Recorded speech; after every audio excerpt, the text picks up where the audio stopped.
សួស្តីអ្នកនរគ្នាស្វាគមន៍ចូលមកកាន់ Channel Daily ហើយនៅក្នុងថ្ងៃនេះខ្ញុំមាន podcast មួយចង់មកធ្វើការនិយាយដើម្បីលើកកម្លាំងចិត្តរបស់អ្នកនរគ្នាដែលតែងតែអស់ថាមពលផ្លូវចិត្តហើយ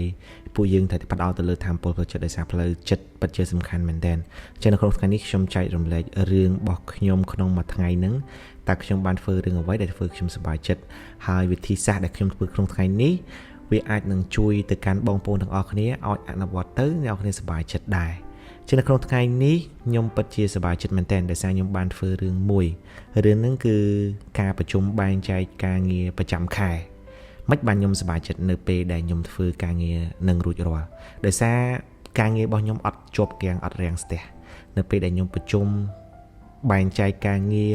ហើយយើងមើលឃើញអំពីលទ្ធផលថាពេលដែលយើងធ្វើហើយវានឹងទទួលបានជោគជ័យអារម្មណ៍របស់ខ្ញុំសប្បាយចិត្តមែនទែនហ្មងដោយសារតែព្រឹកមិញនេះខ្ញុំបានប្រជុំជាមួយនឹងក្រុម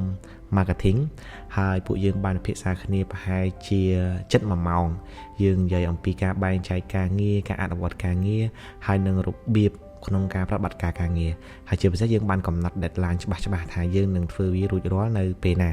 អញ្ចឹងនៅពេលដែលខ្ញុំប្រជុំចប់ភ្លាមអារម្មណ៍របស់ខ្ញុំសប្បាយចិត្តមែនទែនដោយសារខ្ញុំមានអារម្មណ៍ថាអូយខ្ញុំបាន complete ការងាររយៈពេល1ខែទៀតហើយខ្ញុំនឹងរងចាំមើលលទ្ធផលរយៈពេល1សប្តាហ៍ទៀតអញ្ចឹងរឿងមួយនេះអ្វីដែលខ្ញុំចង់ចែករំលែកគឺមានន័យថាបើករណីបងប្អូនចង់ឲ្យខ្លួនឯងមានថាមពលផ្លូវចិត្តឬក៏សប្បាយចិត្តទៅលើការងារដែលអ្នកនរគ្នាកំពុងតែធ្វើអ្នកនរគ្នាគួរតែរៀប plan ឲ្យបានត្រឹមត្រូវហើយជាពិសេសអ្នកនរគ្នាត្រូវតែប្រជុំផែនការដើម្បីសម្រេចលទ្ធផលការងារថាតើនៅថ្ងៃណាអ្នកនរគ្នានឹងកំណត់សម្រេចវាឲ្យបានសម្រាប់លទ្ធផលរយៈពេល1ខែអញ្ចឹងពេលហ្នឹងយើងនឹងអត់មានអារម្មណ៍ថាការងាររបស់យើងជាប់គាំងទេដល់ពេលយើងអត់មានអារម្មណ៍ថាការងាររបស់យើងជាប់គាំងសួរថាយើងសប្បាយចិត្តអត់សប្បាយចិត្តព្រោះដោយសារតែចេះនៅពេលដែលពួកយើងធ្វើការងារដោយអត់មានផែនការឬក៏យើងទៅធ្វើការយើងមិនដឹងថាត្រូវធ្វើអីត្រូវសម្រេចអីអាហ្នឹងគឺ stress ខ្លាំងមែនទែន boring ខ្លាំងមែនទែនហើយធុញទ្រាន់ខ្លាំងមែនទែនអញ្ចឹងហើយបានការដែលយើងរៀបចំផែនការប្រជុំទៅលើផែនការហើយកំណត់ deadline សម្រាប់ផែនការនេះវាបានផ្ដល់ថាមពលផ្លូវចិត្តឲ្យយើងសប្បាយចិត្តហ្នឹងគឺដោយសារយើងមានអារម្មណ៍ថាការងាររបស់យើងអត់ជាប់គាំងអញ្ចឹងអ្វីដែលខ្ញុំចង់ចែករំលែកនៅក្នុង